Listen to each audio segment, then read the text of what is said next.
अस्सलामुअलैकुम। इस्तकबल है फिर से आपका हमारे YouTube channel the raw footage के एक नए वीडियो में। अगर आपको याद हो तो आज से कुछ दिन पहले हमने अपने YouTube चैनल पर एक सवाल छोड़ा था कि क्या होता अगर आपके पास एक टाइम मशीन होती। सोचिए, अगर वक्त को पलटना मुमकिन होता तो आप क्या करते? क्या आप अपने गुजराए हुए लम्हों को दोबारा जीना चाहते या अपने मुस्तकबिल की झलकियां देखना पसंद करते? अपना जवाब जरूर बताइएगा। अगर मुझे ये मौका मिलता तो पहला काम यह करता कि अपने प्यारे नबी मोहम्मद सल्लल्लाहु अलैहि वसल्लम से मिलने के लिए गुजरे हुए वक्त में चला जाता। वो लम्हा कैसा होगा जब मैं उनकी रहमत भरी बातें सुन रहा हूंगा। फिर मैं अपने मुस्तकबिल की तरफ रुख करता, देखने के लिए कि आगे क्या लिखा है। मुझे यकीन है कि ज्यादा लोग यही फैसला करते, पहले अपने पिछले वक्त को देखने, फिर फ्यूचर में झांकने का। क्या होता अगर आप वक्त के आगे जाते और वहां आपको पता चलता कि कोई आपको कत्ल करने की कोशिश कर रहा है? इस सूरत में आपका क्या रिएक्शन होगा? आप क्या करेंगे? तो क्या आपने सोचा कि आप क्या करते अगर आपको पता चलता कि कोई आपको कत्ल कर रहा है? मैं होता तो उस इंसान के बारे में जानने का कोशिश करता और ये जानना चाहता कि आखिर उसने मुझे कत्ल क्यों किया, और मेरा उम्मीद है कि ज्यादातर मेरे व्यूअर्स भी यही करते। खैर, बातें बहुत लंबी हुई। चलिए आपको मैं एक कदीम वक्त में पीछे ले जाता हूं, आज से लगभग 1800 BC, और यहाँ बेबीलोन यानी बाबुल में बचे बचे स्टार्स यानी तारुण और हाथों की लकीरों से लोगों के मजी और मुस्तकबिल की बातें एकदम ठीक अंदाजे के साथ लगा लेते थे। तो ये सोचिए कि जो इस इल्म को सीखने में उस जमाने में अपनी पूरी जिंदगी लगा दिया हो, तो वो क्या क्या नहीं प्रिडिक्ट कर सक रहा होगा। और यही वो जमाना था जहां लोगों को अपने इस हुनर पर इतना तकब्बर होने लगा था कि वो हर छोटी और बड़ी चीजों में भी तारों और शारों की गर्दिश को देखते हुए काम करते। और कुछ लोग अपने इल्म के नशे में इतना हद पार कर देते कि हत्ता के अल्लाह के हिकमत व अमाली को भी चैलेंज करने की कोशिश करते। तो बस क्या था, एक बाबुल शहर के लोग तडबीर कर रहे थे उस जमाने में, और एक तरफ मेरा अल्लाह तडबीर कर रहा था जो कि सबसे जबरदस्त तडबीर करने वाला है। तो क्या था, नबी मूसा के गुजरने के बाद वो बबुल में नबी धू अल किफल का जमाना था, और हर नबी के तरह धू अल किफल नबी ने भी उनकी सरकशी पर उनको डराया, पर वो लोग अपने तकब्बुर में किसी की नहीं सुनते।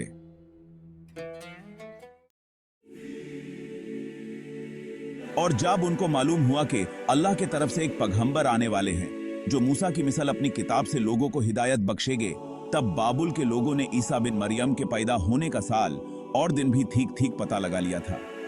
पर अल्लाह को तो उनके इल्म के वजह से ही तो उनको जलील करना था, क्योंकि वो जिस वक्त में ईसा का इंतजार कर रहे थे, अल्लाह की मंशा कुछ और ही थी। मेरा अल्लाह जैसे कह रहा हो कि मेरे रसूल तुम्हारे इल्म और पेशंगोई के मुताबिक नहीं, मेरी मंशा के मुताबिक आएंगे। बट बस यही एक वजह नहीं थी ईसा बिन मरियम को वक्त से पहले पैदा करने की। जिस जमाने में बेबीलोन के लोगों की एस्ट्रोलॉजी उरोज पर थी, तो उसी वक्त के किसी और टाइम लाइन में एक इंसान वक्त के साथ छड़ कर कभी वक्त में पीछे जाता तो कभी आगे। तो बस जब वो एक टाइम लाइन में अपने वक्त से आगे गया तो देखा कि उसको कोई खूबसूरत सा लंबे बलून वाला जर्द कपड़े में उस शख्स को लुध के एयरपोर्ट पर कत्ल कर रहा है। तो वो शख्स ने सोचा, ये कौन है जो मुझे कत्ल कर रहा है, और उसने पता किया लोगों से कि ये कौन है जो इस शख्स को कत्ल कर रहे। तो मालूम हुआ कि ये ईसा बिन मरियम हैं। तो क्या था, ईसा बिन मरियम के उम्र के हिसाब से वक्त में पीछे जाकर उनको बचपन में ही नुकसान पहुंचाने का इरादा किया।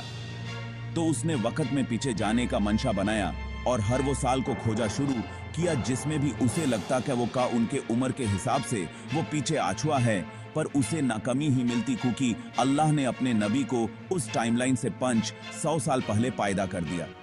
और जब तक वो ईसा बिन मरियम जवान हुए, वो शख्स ईसा बिन मरियम को तलाश कर करके थक चुका था।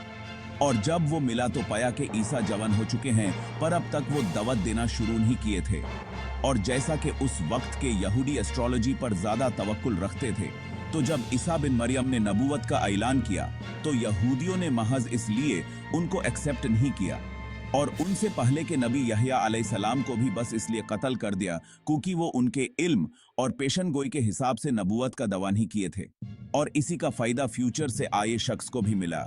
और वो यहूदियों के साथ ईसा बिन मरियम को कत्ल करने का मंसूबा बनाने लगा। तेक बाद में ईसा बिन मरियम उस शख्स को लुद का एयरपोर्ट पर कत्ल न कर सके। और जब यहूदियों ने फ्यूचर से आए शख्स, जिसको आज लोग एंटी क्राइस्ट भी कहते हैं, यानी मसीह दज्जाल, वो पूरी कोशी कर ईसा को सूली पर चढ़वाने का प्लान कर ली। पर अल्लाह की कोई और ही प्लानिंग थी, और वही हुआ जो अल्लाह की प्लानिंग थी। जिस रात ईसा बिन मरियम को वो लोग पकड़ने वाले थे, अल्लाह ने उनमें से ही एक की शक्ल को ईसा बिन मरियम जैसा कर दिया, और दज्जाल और यहूदी ने मिलकर उस इंसान को सूली पर चढ़ा दिया, और दज्जाल को लगाकर वो अपनी जान को बचा लिए। पर जब उसने फिर से उसी वक्त में ट्रैवल किया तो देखता है कि ईसा बिन मरियम उसको लूद पर फिर से कत्ल कर रहे। तो वो तब से लेके आज तक न जाने कितने बार वक्त के साथ छेड़छाड़ कर रहा है, वो अल्लाह ही जानता है। और वो ये भी जान चुका है कि लोग उसकी दज्जालियत से पूरे तौर पर वाकिफ हैं। तो वो खुद के जैसे 30 झूठे दज्जाल को हर जमाने में खुद ही ज़ाहिर करेगा, और खुद असल ईसा बिन मरियम बनकर खुद के ही झूठे वेरिएंट्स को कत्ल करेगा, टेक वो जूज, क्रिश्चियंस एंड मुस्लिम्स को धोखा दे सके।